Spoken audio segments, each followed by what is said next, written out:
বিসমিল্লাহির রহমানির রাহিম। সুপ্রিয় দর্শক শ্রোতা, আসসালামু আলাইকুম। বেশ কয়েকদিন পরে আপনাদের মাঝে এসেছি। জিজ্ঞেস করছি কেমন আছেন সবাই।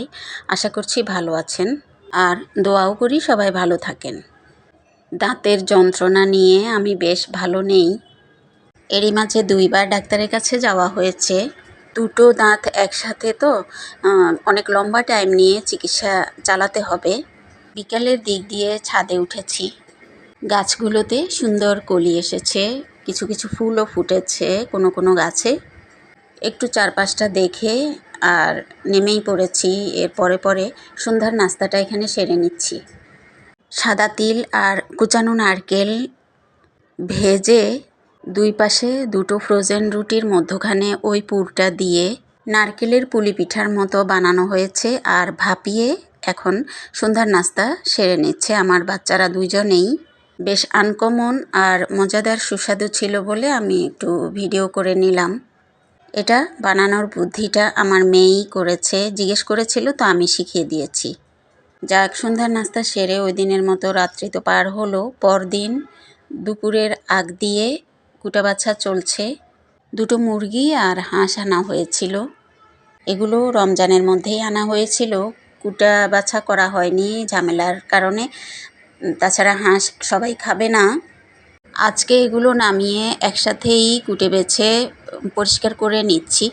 খাওয়াও হয়ে যাবে, কারণ গ্রামের বাড়ি থেকে আমার ভাসুর আসছেন, মেহমানও হবে ঈদ উপলক্ষে, ঈদের শেষের দিকে। আর ঘরেও খাওয়া হবে। ঘরের সবারও ছুটি শেষ, যে যার জায়গায় চলে যাবে, তাই ভেবে আমি একসাথেই সব রেডি করে ফেললাম। ভিডিওর এ পর্যায়ে এসে আমার দর্শক শ্রোতা ভাই বোন বন্ধুদের অনুরোধ রাখছি, যারা আমার ভিডিও দেখা শুরু করে দিয়েছেন, প্লিজ একটা লাইক দিয়ে শুরু থেকে শেষ পর্যন্ত দেখে যাবেন। নতুন কেউ দেখে থাকলে আমার চ্যানেলটা সাবস্ক্রাইব করে রাখতে পারেন। আপনাদের লাইক, শেয়ার এবং সাবস্ক্রাইব আমার চ্যানেলটা অনেক দূর আগাতে সাহায্য করবে। পরদিন সকালের পর দিয়ে আর কি দুপুরের আগে বেশ রোদ উঠেছে, তাই আমি ভাবলাম কম্বল লেপগুলো একটু শুকিয়ে উঠিয়ে রাখবো। তাছাড়া ছেলেও চলে যাবে, ছেলে থাকতে থাকতে ওকে দিয়ে আমি এগুলো ছাদে উঠালাম।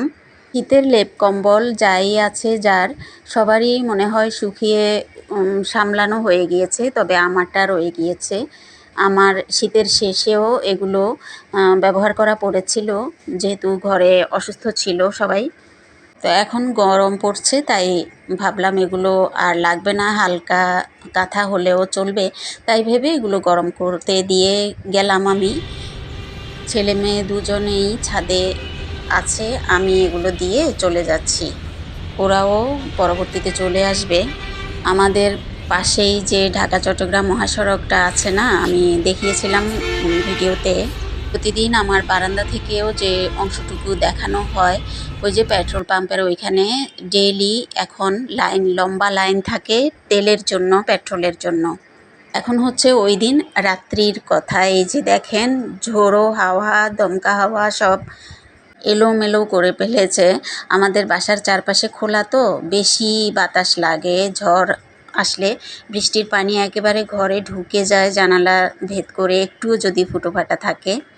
এই যে ক্যালেন্ডারটা ফেলে দিয়েছিল বাতাসের জোরে, এটা পড়ে গিয়েছে, তাই এখন উঠিয়ে রাখলো। এটা মেয়ে এই ভিডিওগুলো করেছে। মেয়ে ছেলে দুজনেই এই ঝড় বৃষ্টির মধ্যে নাচানাচি শুরু করে দিয়েছে, ওদের কাছে ফুর্তি লাগছে। তবে আমি একটু ভয় পেয়েছিলাম, খুব জোরে বাতাস পানি সবই একসাথে ঘরে ঢোকা শুরু করে দিয়েছে তো। যাই হোক, পরদিন দুপুরের সময় রান্নাবাড়া সব কাজ শেষ করে গোছানোর কাজে লেগে পড়েছি। ছেলের রুমটা একটু গুছাবো। পুরো রমজান মাস জুড়েই এই রুমটাকে শুধু ওলটপালট করাই হয়েছে, বিভিন্ন সময়ে বিভিন্ন সুবিধা ভোগ অনুযায়ী আর কি। অর্থাৎ আমি আপনাদের মাঝে শেয়ার করেছি, দেখেছেন, নামাজ পড়ার জন্য সোফাগুলো লাড়ালাড়ি করতে হয়েছিল।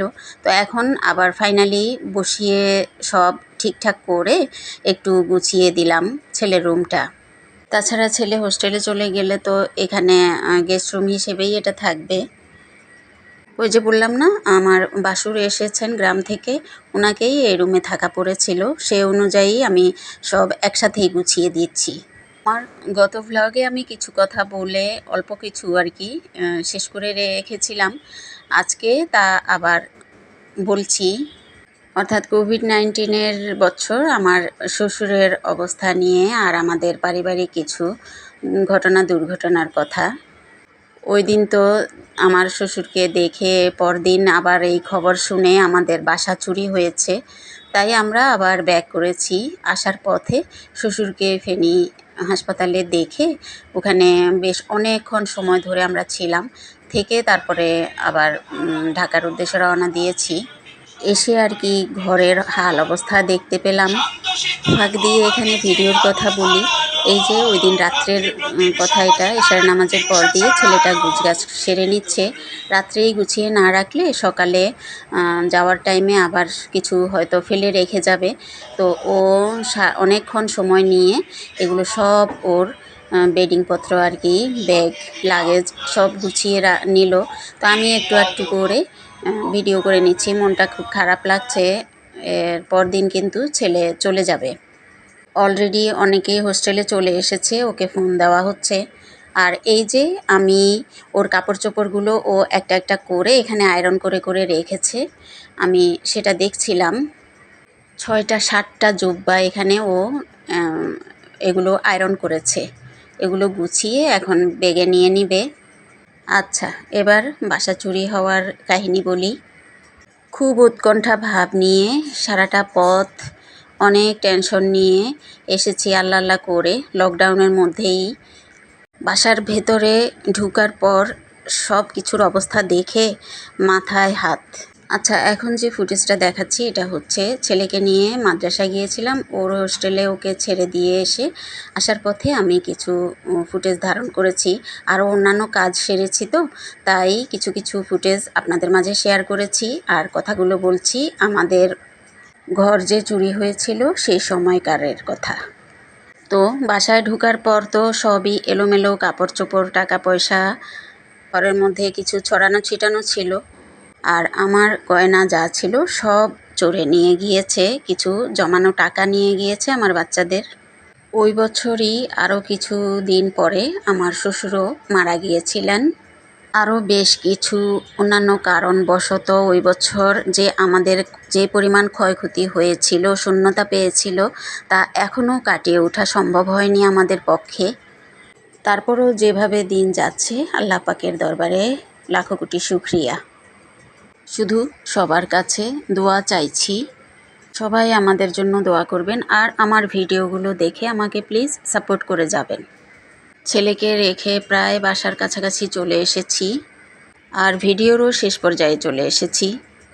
আমার আজকের ছোট্ট ভিডিওটি আপনাদের মাঝে কেমন লেগেছে জানাতে ভুলবেন না। যদি ভালো লেগে থাকে আপন বন্ধুবান্ধবদের মাঝে শেয়ার করে দিয়ে আমার জন্য একটু উপকার করবেন আর আমাকে নতুন নতুন ভিডিও দিতে উৎসাহ করবেন। আবারও বলছি, প্লিজ আমাকে সাপোর্ট করে যাবেন লাইক, শেয়ার ও সাবস্ক্রাইবের মাধ্যমে। সবার কাছ থেকে আজকের মতো বিদায়। আল্লাহ হাফেজ।